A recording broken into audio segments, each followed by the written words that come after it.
Maria was sitting on the living room sofa when she heard her mother's scream coming from the kitchen. The sound echoed through the 2-story house in Cedar Rapids, Iowa, making the 8-year-old jump from her seat and run toward the noise. When she reached the kitchen, she found Susan on the floor, clutching her left arm to her chest, her face contorted in pain. The stepladder was toppled over beside her, and shards of glass from a jar that had fallen from the top shelf were scattered across the white ceramic tile floor. The girl knelt beside her mother, her brown eyes wide with worry. Susan tried to smile to reassure her, but the pain was too intense. She had climbed the ladder to reach the jars of preserves she kept on the upper shelves, something she did regularly, but this time her foot slipped on the 3rd step. The fall wasn't from a great height, but the angle at which her arm hit the ground made it clear that something was seriously wrong. Her forearm showed an abnormal curvature just above the wrist, and any attempt at movement sent waves of sharp pain throughout the limb. Maria knew she needed to act fast. She ran to the living room table where her mother always left her cell phone and returned with the device in her hands. Susan, still on the floor and breathing with difficulty, tried to dictate the girl's father's number, but the pain made her lose concentration. Between gasps, she managed to say the digits, and Maria typed with trembling fingers. The message she wrote was simple and desperate. "Dad, Mom fell down the stairs and broke her arm. I need help now. We're home alone." What Maria didn't know was that she had dialed the wrong number. Instead of sending the message to Richard, her father, who worked as a manager at a hardware store downtown, she had swapped 2 digits in the middle of the phone number. The message ended up on the cell phone of Thomas Bradford, a 42-year-old man who at that moment was adjusting the chain on his Harley-Davidson motorcycle at a shop 15 kilometers away. Thomas was a member of a motorcycle club called the Iron Brotherhood, a group many in town viewed with apprehension because of their black leather jackets, tattoos, and the deafening roar of their motorcycles as they sped through the streets. What most didn't know was that the club dedicated itself to charitable work and spent much of its free time helping war veterans and families in need. Thomas had served in the Army for 12 years before returning to Iowa and opening a small auto repair shop. He was a large man with a thick beard and arms covered in tattoos that told stories of his life, but his gray eyes revealed a gentleness that contrasted with his intimidating appearance. When the phone vibrated in his jacket pocket, Thomas wiped his grease-stained hands on an old rag and looked at the screen. A message from an unknown number made him frown. He read the words twice, sensing the desperation behind them. His first thought was that it might be a message sent by mistake, but something in those words touched him deeply. He had been a father once, many years ago, before a car accident took his wife and 4-year-old son from him. Since then, any situation involving children in danger awakened in him a protective instinct impossible to ignore. Thomas typed a quick reply. "This isn't your father, but I'm coming over. What's your address?" He waited a few seconds that felt like an eternity until the reply arrived with the full address on Oakwood Drive. Without wasting any time, Thomas put away his tools, put on his leather jacket, and mounted his Harley. The engine roared as he turned the key, and in a few seconds he was on the road, speeding toward the residential neighborhood where Maria and Susan needed help. The wind whipped against his face as he drove through the streets of Cedar Rapids. It was 3 o'clock on a sunny Tuesday afternoon in September, and traffic was light. Thomas knew the city well after spending his whole life there, and he knew exactly how to get to Oakwood Drive. His mind raced as he drove, thinking about what he would find when he arrived. A frightened child, an injured woman, an emergency situation requiring immediate action. He had faced similar situations in the Army, but this was different. These were civilians, ordinary people who needed help, and he would be the first person to arrive. As Thomas sped through the city, Maria stayed by her mother's side, holding her free hand. Susan tried to remain calm, but the pain was getting worse. She instructed her daughter to grab some cushions from the sofa and put them under her head, and Maria quickly obeyed. The girl then took a thin blanket from a nearby cupboard and covered her mother, remembering something she had learned at school about keeping injured people warm. Susan looked at her daughter with pride mixed with concern, thinking about how brave the girl was being in such a frightening situation. The phone vibrated again, and Maria picked it up to see the reply. When she read that it wasn't her father answering, her heart raced. She showed the screen to Susan, who, through the fog of grief, managed to read the message. For a moment, fear gripped her. Who was this stranger coming to her house? But then she realized she didn't have many options. She needed urgent medical help, and her 8-year-old daughter couldn't handle it alone. Susan told Maria to reply with the address, trusting in some maternal instinct that the person on the other end of the line was genuinely trying to help. Thomas arrived at the residential neighborhood in less than 10 minutes. The houses on Oakwood Drive were modest, well-kept, with green lawns and trees beginning to show their autumn colors. He easily found the house number and parked his motorcycle in the driveway. Before getting off, he took off his leather jacket with the motorcycle club emblem on the back, leaving only a simple black t-shirt. He knew his appearance might frighten a child, and he wanted to appear as non-threatening as possible. When the doorbell rang, Maria opened the door immediately. She looked up at the enormous man with tattoos on his arms and a thick beard, and hesitated for a second. But then Thomas knelt down to her eye level and said in a soft voice, "Hi, my name is Thomas. I received your message. Is your mother all right? Where is she?"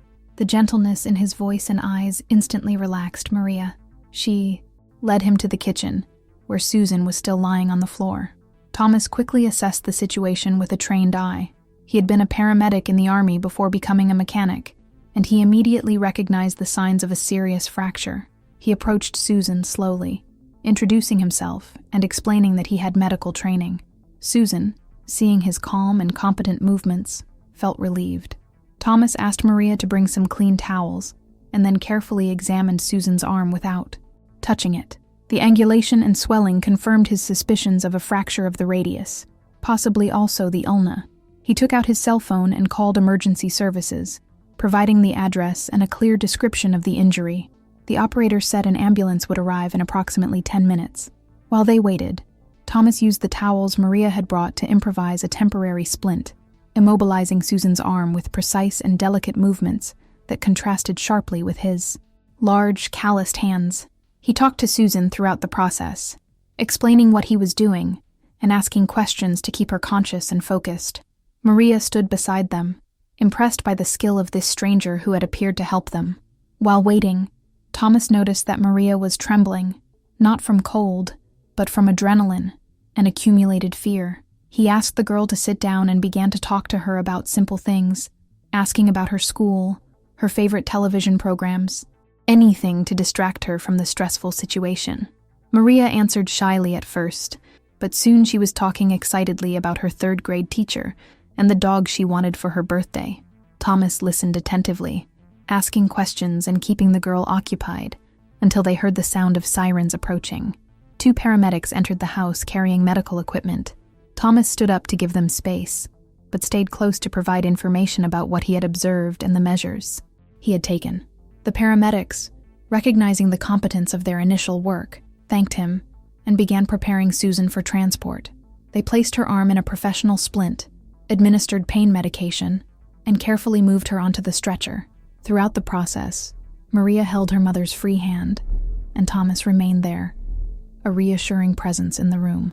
As the paramedics prepared to take Susan to the ambulance, she looked at Thomas with tears in her eyes and asked if he could stay with Maria until her husband arrived. Thomas agreed without hesitation. Susan instructed her daughter to be brave and said that Grandma would be called to come and get her as soon as possible. Maria waved to her mother as the stretcher was carried away, and then turned to Thomas, who placed a comforting hand on her shoulder. Alone in the house, Thomas helped Maria clean up the broken glass in the kitchen, a task that kept them both occupied and gave the girls something productive to do. They worked in silence for a few minutes until Maria finally asked, "Why did you come to help us if you don't even know us?" Thomas stopped sweeping and looked at the girl. He thought for a moment before replying, "Because when someone needs help, you help. It's that simple. And because I've been a father myself, and I know how important it is to have someone around when things get tough." Maria absorbed these words with the seriousness of someone much older. She then told Thomas about her father, how he worked very hard and always came home late, but was a good father who took her fishing on Saturdays. She told him about her mother, who was a librarian and always read stories to her before bed. Thomas listened patiently, recognizing in the girl the need to talk, to process the trauma of what had just happened through words. About 30 minutes later, a car stopped abruptly in front of the house. Richard, Maria's father, jumped out of the vehicle with an expression of utter panic. He had received a call from the hospital informing him of the accident and rushed home as soon as he could. When he entered the house and saw his daughter sitting at the kitchen table drinking juice next to a large, tattooed man he had never seen before, his confusion was evident. Maria ran into her father's arms and began to explain everything at once, the words tumbling out. Thomas stood up and extended his hand, calmly introducing himself. Richard shook his hand, still processing the situation, and Thomas methodically explained everything that had happened, from the mistakenly sent message to the ambulance's arrival. He showed his phone with the message conversation as proof, and Richard looked at the words on the screen with a mixture of gratitude and astonishment. Richard hugged his daughter tightly, repeatedly thanking Thomas for coming to help. He admitted he had been in an important meeting with his phone on silent and hadn't seen the messages until he received the call from the hospital. If Thomas hadn't answered and gone there, Maria would have been alone caring for her injured mother for much longer. The gratitude in his voice was deep and genuine. Thomas downplayed his actions, saying anyone would have done the same, but Richard disagreed. He knew many people would ignore a message from an unknown number or assume it was a prank. The fact that Thomas had dropped everything and gone to help demonstrated exceptional character. Richard insisted on writing down Thomas's phone number, saying he wanted to find a proper way to thank him once the situation stabilized. Before leaving, Thomas knelt once more in front of Maria and told her she had been very brave and had done everything right. He said his mother would be proud of how she handled the emergency. Maria hugged Thomas, her small arms barely reaching around his broad chest, and whispered a thank you. Thomas felt a lump in his throat, remembering his own son and how he would be the same age as Maria if he were still alive. He walked to his motorcycle under the watchful eyes of Richard and Maria at the front door. He put on his leather jacket, mounted his Harley, and waved before starting the engine. As he drove away from Oakwood Drive, Thomas thought about how random events could bring people together in unexpected ways. A message sent to the wrong number had turned into an opportunity to help, to make a difference in the lives of two people he would never have met if it weren't for that chance. Encounter. In the following days, the story spread through the neighborhood and then the city. Richard told friends and colleagues about the motorcyclist who had responded to his daughter's plea for help. Susan, already at home with her arm in a cast, was moved to tears upon hearing the details of everything Thomas had done. She insisted on meeting him in person to thank him, and Richard managed to arrange a meeting at the mechanic shop where Thomas worked. When the family arrived at the workshop one Saturday afternoon, Thomas was working on an engine when he heard familiar voices. He turned and saw Maria running towards him, followed by her parents. Susan, with her arm immobilized in a sling, hugged Thomas and cried as she thanked him for saving the day. Richard brought a homemade cake that his mother had made especially for Thomas, and Maria handed him a drawing she had made of him next to his motorcycle, with the words, "My hero," written in colorful letters on top. Thomas, unaccustomed to so much attention and gratitude, was visibly moved. He showed the family his workshop, explaining to Maria how the motorcycles worked, and even letting her sit on an old Harley he was restoring. The girl was fascinated, and her parents watched the interaction with warm smiles. It was the beginning of an unlikely friendship that would continue for years to come. Thomas's story eventually reached the ears of a reporter from the local newspaper, who asked permission to write about the incident. Thomas initially hesitated, disliking public attention, but Susan and Richard convinced him, saying that stories of kindness needed to be shared, especially in a world that often focused only on negative news. The article was published on the front page, with a photo of Thomas next to his motorcycle and Maria smiling beside him. The reaction was immediate and overwhelming. People from all over the city, and even from other states, sent messages of thanks and admiration. Many shared their own stories of being helped by strangers in times of need. The Iron Brotherhood Motorcycle Club received an avalanche of positive comments, changing the perception many had of the group. Some community members who previously viewed motorcyclists with suspicion now greeted them on the streets. Thomas continued his life normally, but now with a special connection to the family he had helped. He was invited to dinners, attended Maria's birthday, and became a constant presence in their lives. For Maria, he became an uncle figure, someone who always had an interesting story to tell, or wise advice to offer. For Susan and Richard, he was a reminder that there were still good people in the world, willing to help without expecting anything in return. A year after the incident, the Iron Brotherhood Motorcycle Club organized a charity event to raise funds for the local hospital. Thomas suggested that Maria be the special guest at the event, and she attended dressed in a child's leather jacket that the club members had made especially for her. The girl went up on stage and told the story of how a motorcyclist had responded to her distress call, her clear voice echoing through the packed hall. There wasn't a dry eye in the audience when she finished. The event raised a substantial amount of money which was donated to the emergency department of the hospital where Susan had been treated. Hospital administrators personally thanked Thomas and the members of the Iron Brotherhood, acknowledging that the story had brought positive attention, not only to the club, but also to the importance of quick and efficient emergency care. For Thomas, the day he received a text message from an unknown number changed his life in ways he could never have predicted. He had spent years carrying the pain of losing his family, shutting himself off emotionally and keeping his distance from people. But helping Maria and Susan had opened something inside him, reminding him that there was still purpose and meaning in doing good. He began volunteering more with the club, participating in charity events and mentoring programs for at-risk youth. Maria grew up with the story always present in her mind.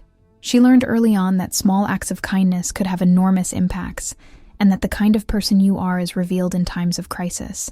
Years later, when she was in college choosing her career, she decided to study nursing, inspired in part by the day she saw Thomas care for her.